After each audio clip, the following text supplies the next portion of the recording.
ஜோதிடத்தை நாடி வந்த அன்பு நேயர்களுக்கு வணக்கமுங்க. எத்தனையோ வீடியோ பார்த்தாலும் இந்த ஒரு வீடியோ உண்மையா கஷ்டப்படுறவங்க வாழ்க்கைய மாற்றப் போகுதுங்க. அப்படி என்ன இந்த வீடியோல இருக்குன்னு தெரிஞ்சுக்கிறதுக்கு முன்னாடி நம்ம சேனலை முதல் முறையா பார்க்குறவங்களா இருந்தா சப்ஸ்கிரைப் பண்ணிக்கோங்க. பெல் பட்டனை கொடுத்து ஆல் அப்படிங்கிற ஆப்ஷனை சூஸ் பண்ணி வச்சுக்கோங்க. அப்பதான் நாங்க போடுற ஒவ்வொரு பதிவும் உங்ககிட்ட வந்து சேருவோமுங்க. எப்பவுமே ஒரு நல்ல விஷயத்தை தொடங்குவதற்கு முன்னாடி எம்பெருமான் முருகனை மனதார வேண்டிக்கோங்க. நீங்களும் நான் சொல்ற மந்திரத்தை சொல்லிக்கிட்டு கமெண்ட் பாக்ஸ்ல ஒரு கமெண்ட் பண்ணிடுங்க. ஓம் முருகா சரணம், ஓம் முருகா சரணம், ஓம் முருகா சரணம். இன்னைக்கு நம்ம ரொம்ப முக்கியமான ஒரு விஷயத்தை பத்தி பேச போறோம்ங்க. கிரகநிலை மாற்றங்கள். இந்த கிரகநிலைகள் மாற்றத்தினால நமக்கு என்னென்ன லாபங்கள் நடக்க போகுது, எப்படி அதை லாபமா மாத்திக்கிறது அப்படிங்கிறத பத்தி தான் இன்று பேச போறோம்ங்க. அவசியமா இந்த காணொலியை மிஸ் பண்ணாம பாருங்க. உங்க வாழ்க்கையில உங்க வீட்டுல எத்தனை பேர் இருக்கீங்க? நீங்க மேசராசியா இருக்கலாம், ரிஷபராசியா இருக்கலாம், மிதுன ராசியா இருக்கலாம், கடகராசியா இருக்கலாம். 12 ராசியில ஏதோ ஒரு ராசியா நீங்க இருப்பீங்க. இப்ப இந்த ராசிக்காரர்கள் இவங்க தான் இதை பார்க்கணும், அவங்க தான் பார்க்கணும்னு இல்லைங்க. எல்லா ராசிக்காரர்களுமே நாங்க இந்த விஷயத்த போடுறோமுங்க. ஒளிப்பதிவாக நாங்க பதிவேற்றி உங்களுக்கு கொடுக்குறோமுங்க. அதுல ரொம்ப முக்கியம், நீங்க பார்த்துட்டு பார்க்கலனா கூட நீங்க ஷேர் பண்ணுங்க. ஏன்னா சில நேரங்கள் நமக்கு ஒரு பொன்னான வாய்ப்புகளை கொடுக்குமுங்க. ரொம்ப அற்புதமான தருணங்களை ஏற்படுத்துமுங்க. அதுல அப்படி ஒரு தருணம் தான் இந்த காலகட்டமுங்க. இந்த காலகட்டம் நம்ம வாழ்க்கையில எதிர்பாராத திருப்பங்களை எளிதா கொடுக்கக்கூடிய நேரம். ரொம்ப கனவு கண்டு இருப்போம் இல்லையா? நிறைய விஷயங்களை ரொம்ப கனவா வச்சிருந்தாங்க, நடக்கவே இல்லை. ரொம்ப எதிர்பார்த்திருந்தேன், கை கொடுக்கவே இல்லை. இப்படி பல புலம்பல்கள் கூட நம்ம மனசுல இருக்குமுங்க. அதுக்கெல்லாம் இப்ப ஒரு தீர்வு இல்லையாப்பா அப்படின்னு நீங்க கேட்பீங்க. ஒரு தீர்வு ஏற்படக்கூடிய நேரம்ங்க இது. தீர்வுனா என்னன்னா, நாம நினைக்கிறது நடக்கும், அதுதான் தீர்வுங்க. அப்படி இந்த தீர்வுக்குள்ள சில சூட்சமங்களை காத்திருக்குங்க.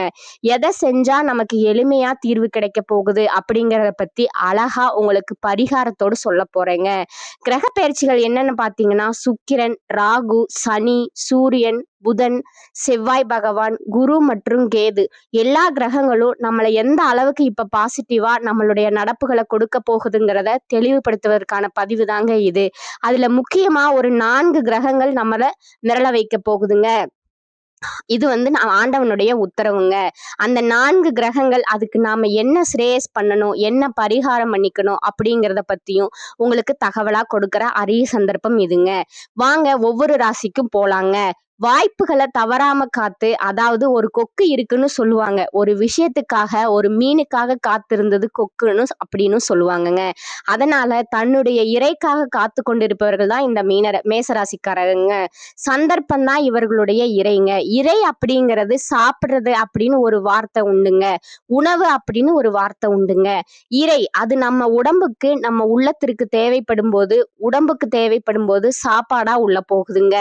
உள்ளத்துக்கு தேவைப்படும் போது பக்தியா உள்ள போகுதுங்க. இப்ப இந்த மேசராசிக்காரர்கள் எதற்காக காத்து கொண்டிருக்கிறீர்களோ, எதற்காக எதிர்பார்க்கிறீர்களோ, அந்த எதிர்பார்ப்புகள் உங்களுக்கு ஏற்றால் போல் நல்ல முன்னேற்றங்களை கொடுக்கக்கூடிய ஒரு அற்புதமான வாய்ப்பை இந்த 4 கிரகங்கள் கொடுக்கறதுங்க.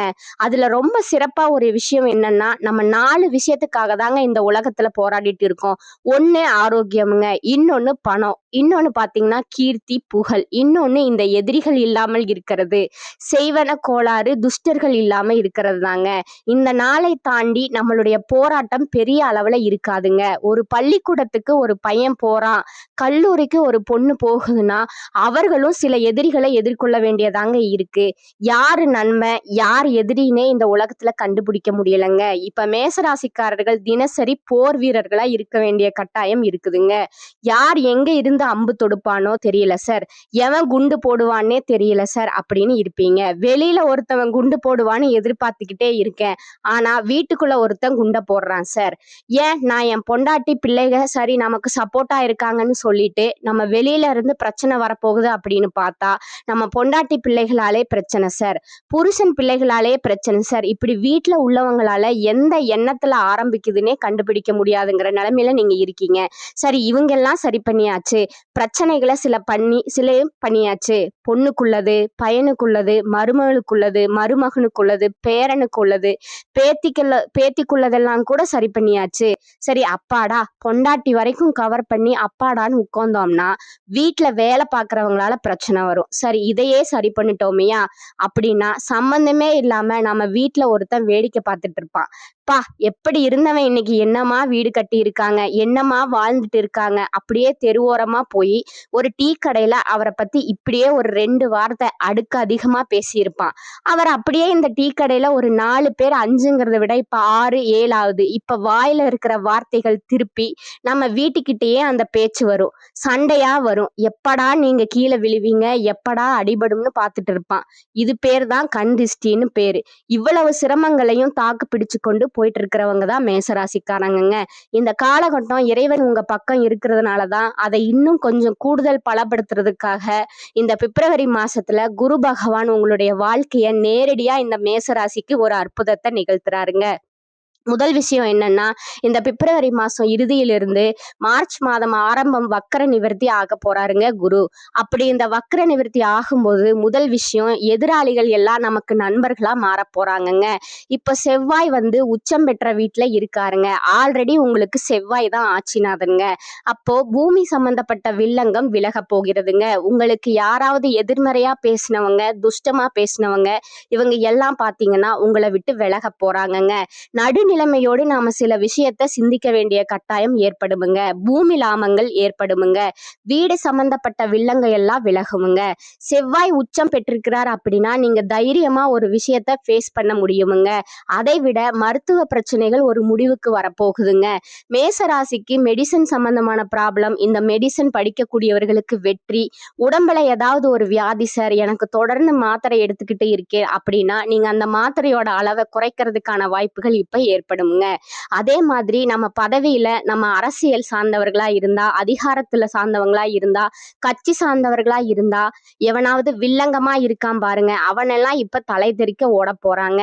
ஆஹா இவர்கிட்ட போய் வச்சுக்கிட்டோமே, இவர் இப்படி போட்டு விடுவாருன்னு நான் எதிர்பார்க்கலையே அப்படின்னு தலை தெறிக்க ஓடக்கூடிய வாய்ப்பை செவ்வாய் ஏற்படுத்துறாருங்க. இன்னொரு பக்கம் பாருங்க, இந்த புதன் பகவான் யார் என்ன யோசிக்கிறான், மனசுக்குள்ள யோசிக்கிறானோ அதை வெளிப்படுத்த போறாருங்க. ஒரு விவேக் படத்துல பாத்தீங்கன்னா யார் என்ன நினைச்சாலும் அவருக்கு மனசுல பட்டுடுங்க. அது மாதிரி இப்ப மேசராசிக்கு யார் என்ன நினைச்சாலும் மனசுல ஒரு படமா போட்டு காட்ட போறாருங்க இந்த புதன் பகவான். இந்த பக்கத்துல புதனும் உங்களுக்கு ஒரு நல்ல ஹெல்ப் பண்றாருங்க. உங்க வீட்டுல உள்ளவங்க உங்களை தப்பா நினைச்சாலும் சரி, சரியா நினைச்சாலும் சரி, சில ரகசியங்கள் கசிஞ்சிடுங்க. ஒண்ணுமே பண்ண முடியாது. பெரிய லாபம், சில ரகசியங்கள். அது மாதிரி இன்னொரு விஷயம், இந்த சுக்கிர பகவான் பாருங்க மேசராசிக்கு 11வது வீட்டுல பிப்ரவரி 7ல உட்கார்றாருங்க. பிப்ரவரி 7 அப்போ என்ன ஆகும் அப்படின்னா, அந்த 11ஆம் இடத்துல போய் உட்காரும் பொழுது லாபஸ்தானம் ஒரே ட்ராக்கா இப்போ இருக்குதுங்க. கரண்ட்ல உங்களுக்கு மகரத்துல இருக்கிறாருங்க. தனுசு, மகரம், கும்பம், மீனம் இது எல்லாத்தையுமே இந்த 3 மாசத்துல கிராஸ் பண்றாருங்க. ஃபாஸ்டா கிராஸ் பண்றாருங்க. இந்த தடவை சுக்கிர பகவான் இப்போ உங்க ராசிக்கு 11க்கு வரும் பொழுது இப்ப 10ஆம் இடத்துல சில செலவுகளை தேவையில்லாம பண்ணியிருக்க வேண்டிய கட்டாயம் இருக்குங்க. கட்டாயம் இருக்கிறதுனால 11ல உட்காரும் போது ஆட்டோமேட்டிக்கா உங்களுக்கு லாபம் பெருக போகுதுங்க. பண வருமானங்கள், எதிர்பார்த்த லாபங்கள், திடீர் லக்கு, ரொம்ப நாளுக்கு முன்னாடி போட்ட கணக்கு சைலண்டா உங்களுக்கு சக்சஸ் ஆக போகுதுங்க. வீட்டுல உள்ளவங்களுக்கு கூட தெரியாம பாத்துக்குங்க. ஆமா ரகசியம் விஷயத்துல விரயத்துல இருக்கிற சனி பகவான் பர்மனண்டா பார்த்தீங்கன்னா மார்ச் 6ஆம் தேதியிலிருந்து பர்மனண்டா 2.5 வருஷத்துக்கு உட்காரும் போது பதவி ஏற்கும் பொழுது இன்னும் ஒரு பெரிய அற்புதத்தை ஏற்படுத்துறாருங்க. அப்போ உங்க வீட்டுல யாரெல்லாம் உங்களுக்கு இந்த காரியம் உங்க வீட்டுல நடந்துருமாயா, உன் கௌரவம் காப்பாத்தப்பட்டுருமா பாரு, ஒரு நாள் உன் கௌரவம் இல்லாமல் நிப்ப பாரு அப்படின்னு எவன் வேணாலும் சொல்லியிருக்கலாமுங்க. அந்த கௌரவத்தை ஆண்டவன் மீட்டு கொடுக்க போறாங்க. சோ இப்படி கிரகங்கள் திக்கு முக்காட வைக்க போகுதுங்க. உங்களை இந்த நேரத்துல நாம என்ன பரிகாரம் பண்ணா இந்த 4 கிரகத்தோட நன்மைகளை கொண்டு வர முடியும் அப்படிங்கிறத பார்க்கலாங்க. குரு, செவ்வாய், சுக்கிரன், புதன், போதாத குறைக்கு சனியோட பதவி ஏற்பு இருக்குங்க. இது எல்லாம் இந்த காலகட்டத்துல நடக்க போகுது இல்லையா, இதுக்கு நம்ம என்ன பண்ணணும் அப்படின்னு முத்தாய்ப்பா ஒரே ஒரு விஷயம் தாங்க, அபிராமி அந்தாதின்னு சொல்லுவாங்க. இந்த மேசராசிக்காரர்கள் அபிராமி அந்தாதியில 9வது பாடல் அழகா சொல்லி தரேங்க. 9வது பாடல் படிங்க, ரொம்ப சிறப்பான நல்ல விஷயங்களை கை கொடுக்குமுங்க. 9வது பாடல் உங்க உங்களுக்கு ஒரு பெரிய மாற்றங்களை ஏற்படுத்துமுங்க. அதே மாதிரி பாத்தீங்கன்னா இன்னொரு பரிகாரம் சூட்சம பரிகாரமுங்க.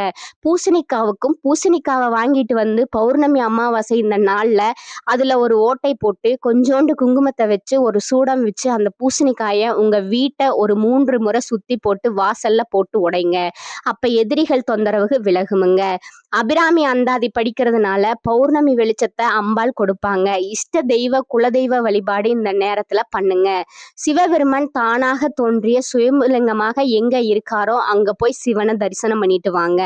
நிறைய கோவில் இருக்குங்க, சுயம்புலிங்கமா உருவாகி இருக்கிறது, எங்கன்னு பாருங்க, செக் பண்ணுங்க. அங்க போய் நீங்க சுவாமி சிவபெருமான வழிபாடு பண்ணீங்கன்னா இந்த நாட்கள் உங்க வாழ்க்கையில பெரிய ராஜதந்திரத்தை ஏற்படுத்துமுங்க, அற்புதங்களையும் ஏற்படுத்துமுங்க, மிகப்பெரிய வருமானங்கள் உயர்வுகளை கொடுக்குமுங்க. நல்லா இருக்க போறீங்க, நல்ல மனசோட நிறைய பேரை நீங்க பார்க்க போறீங்க, நல்லது உங்களுக்கு நடக்க போகுதுங்க. மேச ராசிக்காரங்க பொருளாதாரத்துல தன்னிறைவு உண்டாகும் காலகட்டமா இது இருக்க போகுதுங்க. ராசி அதிபதி செவ்வாய் தொழில் ஸ்தானத்துல உச்சம் பெறுகிறாருங்க. இது மேச ராசிக்கு மனதுல தன்னம்பிக்கையை அதிகரிக்குமுங்க. தொழில் தொடர்பான விஷயங்கள்ல அதிகப்படியான ஆர்வத்தை அதிகரிக்குமுங்க. புதிய தொழில் முயற்சிகள் வெற்றி தருமுங்க. பேச்சை மூலதனமாக கொண்டவர்களோட தொழில் திறமை பிரமிக்க வைக்குமுங்க. படித்து முடித்தவர்களுக்கு நல்ல வேலை கிடைக்குமுங்க. வருமானம் பல மடங்கு உயருமுங்க. குடும்பத்துல நிம்மதியான சூழ்நிலை நிலவுமுங்க. 7.5 சனியால கணவன் மனைவிக்குள் நிலவிய பிணக்குகள் நீங்கி இணக்கம் ஏற்படுமுங்க. தடைப்பட்ட அனைத்து பாக்கியங்களும் கைகூடுமுங்க. திருமணம் புத்திரம் போன்ற சுப காரியங்கள்ல இதுவரை இருந்த தடைகள் நீங்குமுங்க. குடும்ப தேவைகளை நிறைவேற்றுவீர்கள். உறவினர்களிடம் எதிர்பார்த்த உதவி கிடைக்குமுங்க. பொது வாழ்க்கையில் உள்ளவர்கள் அரசியல்வாதிகளின் திட்டங்கள் பலிதாகுமுங்க. தந்தை வழி உறவுகளுடன் நிலவிய பிரச்சனைகள் முடிவுக்கு வருமுங்க. தை மாத செவ்வாய்க்கிழமை முருகனை வழிபட சொத்து சம்பந்தமான பிரச்சனைகள் அகலுமுங்க. இனி வரும் காலங்கள்ல தனவாக்கு அதிபதி சுக்கிரன் பலமாக இருப்பதால வாக்கு வன்மையால் எதையும் சிறப்பாக நீங்க செய்து முடிப்பீங்க. எதிர்ப்புகள் விலகுமுங்க. உங்களது செயல்களுக்கு முட்டுக்கட்டை போட்டவர்கள் விலகி விடுவார்களுங்க. முயற்சிகள் சாதகமான பலன்களை தருமுங்க. பணவரத்து அதிகரிக்குமுங்க. நீண்ட நாட்களா இருந்து வந்த பிரச்சனைகள் சாதகமா நடந்து முடியுமுங்க. ராசிநாதன் செவ்வாய் தொழில் ஸ்தானத்தை அலங்கரிப்பதால தொழில் சிறக்குமுங்க. தொழில் வியாபாரத்தில் இருந்த போட்டிகள் அகலுமுங்க. தடைப்பட்ட பண உதவி கிடைக்குமுங்க. உத்தியோகத்தில் இருப்பவர்களுக்கு இருந்த மறைமுக எதிர்ப்புகள் நீங்கி செயல்கள்ல வேகம் காண்பீர்கள். குடும்ப அதிபதி சுக்கிரனின் சஞ்சாரத்தால் குடும்பத்தில் இருந்த வீண் பிரச்சனைகள் நீங்கி அமைதி ஏற்படும். கணவன் மனைவிக்கு இடையே இருந்த மனக்கசப்பு மாறும். விருந்தினர்கள் வருகை இருக்குமுங்க. குடும்ப செலவுகள் குறையுமுங்க. பிள்ளைகள் உங்களது ஆலோசனைகளை கேட்பார்கள். பெண்களுக்கு புத்தி சாதுரியம் அதிகரிக்குமுங்க. கலைத்துறையினருக்கு நிதானமாக இருப்பது நல்லதுங்க. அரசியல் துறையினருக்கு சாமர்த்தியமான உங்களது செயல் கண்டு மற்றவர்கள் ஆச்சரியப்படுவாங்கங்க. முக்கிய நபர்கள் அந்தஸ்தில் உயர்ந்தவர்கள் நட்பு உங்களுக்கு கிடைக்குமுங்க. மாணவர்களுக்கு கல்வியில் இருந்த தடைகள் நீங்குமுங்க. திறமைகள் வெளிப்படுமுங்க. ஆசிரியர்களுடன் நல்ல உறவு ஏற்படுமுங்க. பெற்றோர்கள் ஆதரவாக இருப்பாருங்க. குடும்பத்துல உற்சாகத்துக்கு குறைவு இருக்காதுங்க. உறவினர்கள் வருகை மகிழ்ச்சி தருமுங்க. பொருளாதார வசதிக்கு குறைவு எதுவும் இருக்காதுங்க. புதிய முயற்சிகளை தவிர்ப்பது நல்லதுங்க. உடல் ஆரோக்கியம் மேம்படுமுங்க. கணவன் மனைவிக்கிடையே 3வது நபர்களோட தலையீடு காரணமாக மனஸ்தாபம் ஏற்படக்கூடுமுங்க. அனுசரித்து செல்வது நல்லதுங்க. பிள்ளைகள் பிடிவாதம் பிடித்தாலும் அவர்களை கண்டிக்காமல் விட்டு பிடித்து செல்வது நல்லதுங்க. அலுவலகத்துல இருக்கிறவங்களுக்கு சக பணியாளர்களை அனுசரித்து நடந்து கொள்வது உங்களுக்கு நன்மையை தருமுங்க. உங்கள் வேலைகளில் மட்டுமே கவனம் செலுத்த வேண்டியது முக்கியமுங்க. பதவி உயர்வையோ ஊதிய உயர்வையோ தற்போது எதிர்பார்க்க முடியாதுங்க. வியாபாரத்துல எதிர்பார்த்த அளவுக்கு லாபம் கிடைக்குமுங்க. அதனால செலவும் அதிகரிக்குமுங்க. போட்டிகளை சமாளிக்க கடுமையாக பாடுபட வேண்டி வருமுங்க. புதிய முயற்சிகள் எதுவும் இப்போது வேண்டாமுங்க. குடும்பத்தை நிர்வகிக்கும் பெண்களுக்கு மிகவும் மகிழ்ச்சியான காலகட்டமாக இது இருக்குதுங்க. கணவரின் அன்பும் ஆதரவும் உற்சாகம் தருமுங்க. அடுத்ததா உங்களோட நட்சத்திர பலன்களை பார்க்கலாமுங்க. முதலாவதா இருப்பவங்க அஸ்வினி நட்சத்திரக்காரங்க. இந்த காலகட்டத்துல உங்களுக்கு மன உறுதி அதிகரிக்குமுங்க. பயணத்துல ஆர்வம் அதிகரிக்குமுங்க. பாராட்டுகளும் விருதுகளும் கிடைக்குமுங்க. மத நம்பிக்கை அதிகரிக்குமுங்க. ஆன்மீக ஆன்மீக நிகழ்ச்சிகள்ல கலந்து கொள்வீங்க. பிள்ளைகளால சந்தோஷம் அதிகரிக்குமுங்க. அவர்களுக்கு புதிய வாகனம் வாங்கி கொடுப்பீங்க. உத்தியோகம் சிறக்குமுங்க. உங்கள் தொழில் மூலம் பணவரவு அதிகரிக்குமுங்க. எதிரிகள் நண்பர்கள் ஆவார்கள்ங்க. செம்பு தங்க வியாபாரிகள் பொறுத்த பெருத்த லாபம் அடைவாங்கங்க. அடுத்ததா பாத்தீங்கன்னா பரணி நட்சத்திரக்காரங்க. இந்த காலகட்டத்துல வெளிநாடு பயணங்களால் பணவரவு அதிகரிக்குமுங்க. அரசியல்ல உள்ளவர்களுக்கு தைரியம் அதிகரிக்குமுங்க. மாணவர்கள் படிப்பில் கவனம் செலுத்த வேண்டியது அவசியமுங்க.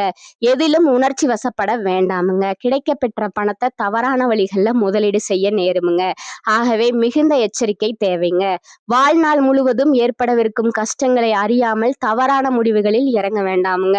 புதைப்பொருள் ஆராய்ச்சியில் உள்ளவர்கள் அரிய முயற்சிகளில் வெற்றி பெறுவாருங்க.